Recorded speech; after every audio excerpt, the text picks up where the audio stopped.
Coco here. I'd like to share with you what happened after we got that news that this might be breast cancer. From the moment in the parking lot when my friend came to be with me while my husband was on the phone, I knew in my heart that I did not want to do this alone.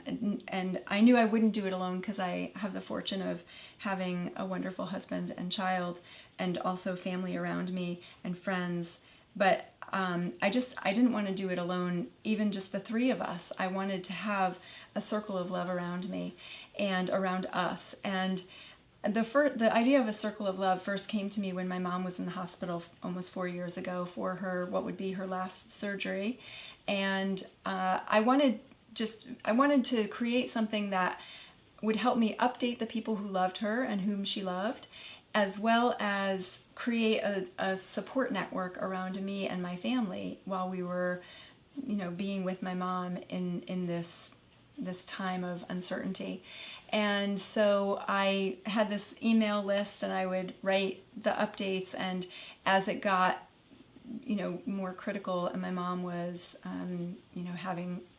was going downhill, her condition was deteriorating, I felt so good to be able to reach out and ask for prayers and ask for good vibes to come to me and my family. And so I never ever imagined that I would be creating a circle of love for myself, but that's what occurred to me when I got home from that appointment. I thought, I really want a circle of love. I know that I don't know the results of what the future biopsies will be, and it could be all good and it could not be good. And regardless, I want to know that I'm surrounded with love. I need the support while I'm waiting for the biopsies, when I don't know and I'm in the mystery of that. I want to know that I'm just surrounded by the people I love and who love me. And it reminds me of when I had miscarriages, and there's that idea of not sharing news of a pregnancy until 3 months in, when it's safer because it's more likely to happen. And I remember feeling, especially after the first miscarriage that I had, how painful it was to be pregnant, be excited about being pregnant, and then have a miscarriage, and then have to share in one conversation the excitement that now has been dashed with this terrible news of loss. And I thought, no, I'm going to share that I'm pregnant with the people I love when I'm pregnant, because they can celebrate me, and if it all works out great, then super, we've just had a great time from the beginning. And if it doesn't work out great, then I have the support that I really need by people who can feel the investment already. And maybe that's asking a lot from friends and family, but I know I would want that. I would want to know my friends' joy and sorrow when they were having it. So in this time, I thought, like with this cancer possibility, I thought, I love a circle of love. I know that nothing's for certain. So if it's benign, we can celebrate. And if it's not, then I'll have so many good vibes coming to me all throughout this. Will feel really good. The doctor had been pretty certain. He said, I'm 95% certain that you have breast cancer. And when I heard that, I was elated because there's 5% that I could possibly be. And so I wanted to know all about the 5%, which he didn't really. He said it's maybe more than 95%, but anyway, I didn't know for sure anything. So I created this circle of love and got so many wonderful responses immediately. I felt like I knew it was the right decision. And that's been something I've carried along, updating and receiving wonderful support through letters and notes from people, and then responding, and just feeling in relationship with the people around me in this way is so supportive and nourishing. So another thing that happened that weekend was that I was spending time sitting in this living room where I am now, and there's a big window and it looks out over the lush Durham, North Carolina springtime, all green and flowers and blossoms and buds, and I was just, having that news landing in my system. I thought, wow, I can't imagine not being here. Seeing the faces of my loved ones who I adore, I don't want to leave them. And who knows, I didn't know anything for sure, but I knew that word cancer can bring up certain thoughts, and my imagination was heading into the future a little bit of the possibilities, the terrible possibilities, and just feeling my deep love of the earth and the beauty that is around.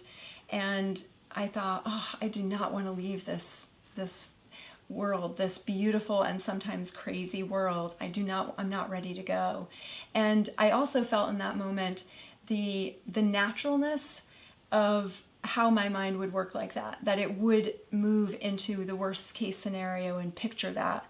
And so instead of resisting that or getting down on myself that I was doing that or convincing myself I shouldn't, I just loved myself in that moment and said, oh God, of course my mind would go there. Of course I would picture the worst case scenario upon hearing the word cancer, of course. And as I loved myself in that minute, my system relaxed, and I just got to appreciate the beauty. And so that was like another deep imprint. I'm always grateful for that, but it was a deeper imprinting of how very blessed I am to be on this earth with the people that I adore. And that night, that was, I think, Saturday that happened. And then Sunday morning, I woke up quite early and my mind was going, and I felt a little bit of nervous energy about the situation. And I've been doing Kundalini yoga for about a year, and so learning different breathing, and I just decided to experiment with how it would be to breathe, just long, deep, slow breaths. And what I found was, as I did that, and I did that, I think it was about 4 hours while my husband slept next to me, I didn't want to wake him because we need sleep, in this situation. Anybody who can get sleep. And so I just relaxed, and I just found that in breathing, I could be really in the moment. And in the moment, nothing bad was happening. Nothing at all. I wasn't even getting bad information. I wasn't having a procedure. Nothing bad was happening. In fact, I was in this comfortable bed with my beloved, just breathing in this body that really feels healthy. So that was a beautiful experience of the moment, and that I keep with me. And later that day, I was sitting again in my little perch that I sit in sometimes in this living room, and I was feeling the sense of all of a sudden my mind going again, imagination moving into the future. And this time I imagined the world without me in it. And so I know I love the world. I know I love my people, and I'm so grateful for that. But in this moment, I had a sense of this house without me, and my husband and my child in this the space, and me not here, and how that felt. And it was so devastating, really, to feel the absence of my presence. And in that moment, as it expanded into our little neighborhood with our wonderful neighbor friends here who we so enjoy seeing outside and chatting with, and it expanded into the bigger community and my bigger family, and just picturing the world without me in it, I was just shocked to see how different it would be without my spark. And I thought, wow, I bring a lot of the party to this party, and I can't imagine me not being here. And that was just such a huge revelation for me. I think I've worked to appreciate myself, to love myself as I am, to accept all of myself, and still there was this little place that maybe I doubted my impact or my value. And in that moment, I really got it, that just like everybody, I have a particular unique beauty to me, something that I bring to the world that is a wonderful gift. And it just, I think what it gave me was a sense, what it reminded me of is that in the past, when I haven't known that as fully, as deeply, that sometimes I have held back. Sometimes I haven't shown up as fully, just telling myself things like, it doesn't matter. There's lots of really smart people out there saying really profound things. My voice doesn't need to be heard right now. Maybe tomorrow. Just like this video, I'm not even sure that I would be making this.